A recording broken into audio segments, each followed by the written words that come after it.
बेहट विधानसभा से आता हूं, जो उत्तर प्रदेश की 1 नंबर की सीट है, और हिमाचल, उत्तराखंड और हरियाणा का बॉर्डर लगता है। जब हिमाचल और उत्तराखंड में बड़ी बारिश होती है तो वहां का पानी भी वहां के पहाड़ों के जरिए वो रैपिड फ्लड के तौर के ऊपर सबसे पहले हमारी विधानसभा से आके टकराता है।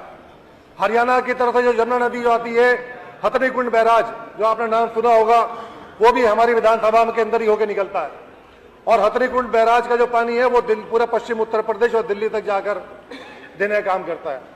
मान्यवर, मेरा सदन के माध्यम से अनुरोध है कि जो पानी, जो हमारा बरसात का पानी या पहाड़ों का पानी जो आ रहा है, उस पानी को हमें स्टॉक करने का कोई ऐसा कोई डैम हमारे पास होना चाहिए, क्योंकि हमारा जो क्षेत्र है वो जितना वहां पानी आता है उतना वहां सूखा ही पड़ता है, उतना ही वहां पर पानी की दिक्कत भी है।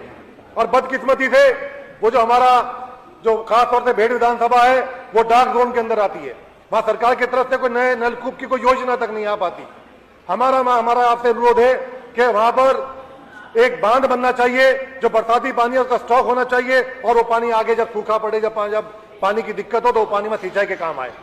मान्यवर, हमारे यहाँ माता शाकुंभरी देवी जी का मंदिर है बेहट विधानसभा के अंदर, हमारे लिए बहुत गौरव की बात है, लेकिन अफसोस की बात यह है कि वहां पर भी इतना ज्यादा रैपिड फ्लड आता है कि वहां श्रद्धालुओं का नुकसान होता है, जो वहां पर प्रसाद बेचने वाले उनका नुकसान होता है। हमारे यहाँ पर 2 बड़े पुल हैं मान्यवर, जो बादशाही बाग का और मगनपुरे के बीच का पुल कहलाता है, वो पुल भी बाढ़ के अंदर बह गया था, और आज 8-10 साल हो गए। हर साल हम लोग वहां सदन के अंदर, मेरा अगर आप उठा के देखेंगे, मैं पिछले दो वर्षों के अंदर ही मैंने उसकी आवाज उठाई, और आज तक बदकिस्मती से उस पुल के ऊपर कोई काम नहीं हुआ। ऐसे ही हिंडन नदी का पुल है सर, वहां पर भी जितने श्रद्धालु निकलते हैं वो पानी के बीच में जान जोखिम में डाल के निकलते हैं। और अभी हाल ही में आपने सुना भी होगा कि स्कूल के बच्चों की बस हिंडन नदी के अंदर फंस गई थी, गांव वालों ने वहां पर एहतजाज करा, उन लोगों ने बाइकाट करने तक की धमकी दी इलेक्शन की, वो लोग परेशान है। मान्यवर, इस सदन के माध्यम से मेरा अनुरोध है कि वो जल्दी जल्दी बादशाही बाग वाला पुल और हिंड नदी का पुल को बनाने की कृपया की जाए। मान्यवर, इस बाढ़ के अंदर बहुत नुकसान हुआ किसानों का, बहुत ज्यादा वहां फसले भाई। हमारे यहाँ पर आम के बाग हैं, हमारे यहाँ पे आम का काम होता है, अब बड़े बड़े बाग उस पानी के अंदर बह गए, हमारे यहाँ धान की फसलें नष्ट हो गई। मान्यवर, सरकार ने बहुत कम मुआवजा देने का काम करा है। मेरी सदन के माध्यम से अपील है कि ज्यादा उनको मुआवजा दिया जाए। और जो बाढ़ के अंदर जो बच्चे मरे हैं, हमारे क्षेत्र के अंदर विधानसभा बेहट के अंदर ही मैं अगर बात करूं तो बहुत जानी माल नुकसान हुआ है। उन बच्चों को के परिवारों को, गरीब परिवार हैं, उन लोगों को सरकार की तरफ से 50-50 लाख का मुआवजा कम से कम मिलना चाहिए, उन लोगों की आर्थिक सहायता करनी चाहिए।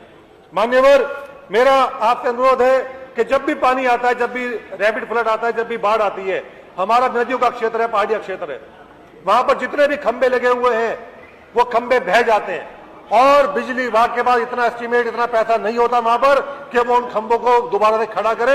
1-1 महीने तक वहां बिजली नहीं पहुंच पाती गांवों के अंदर। मैंने लिखित के अंदर भी कंप्लेंट करी है, लेकिन आज तक उसके ऊपर कोई तवज्जो नहीं दी गई। मान्यवर, मेरा आपसे अनुरोध है कि जो सड़कें टूट गई, जो सड़कें बह गई पानी के अंदर, उनको सरकार की तरफ जल्दी जल्दी बनवाया जाए। मान्यवर जी, समाप्त करें। हमारा आपसे एक छोटा सा अनुरोध और है कि हम लोगों के यहाँ पर जो हमारा राजा नेशनल कॉर्बेट पार्क का क्षेत्र कहलाता है, उस राजा नेशनल कॉर्बेट पार्क के जानवर जब बाढ़ आती है तो सारे के सारे प्लेन के अंदर आ जाते हैं, और चाहे उसके अंदर उसमें जंगली जानवर भी हैं, गुलदार भी हैं, दूसरे पशु भी हैं, उनके लिए भी दिक्कत होती है, सांप आ जाते हैं। हमारा मान्यवर आपसे अनुरोध है कि इस बार बहुत ज्यादा कैजुअलिटी हुई कि घर में आदमी सो रहा है और सांप ने आके उसको सोते हुए काट लिया, उनकी मृत्यु हो गई। उनको भी सरकार की तरफ से उचित मुआवजा दिया जाना चाहिए। अधिशासन महोदय जी, आपने मुझे बोलने का मौका दिया, बोलना बहुत चाहता हूं, लेकिन मैं अपने समय का ख्याल रखूंगा।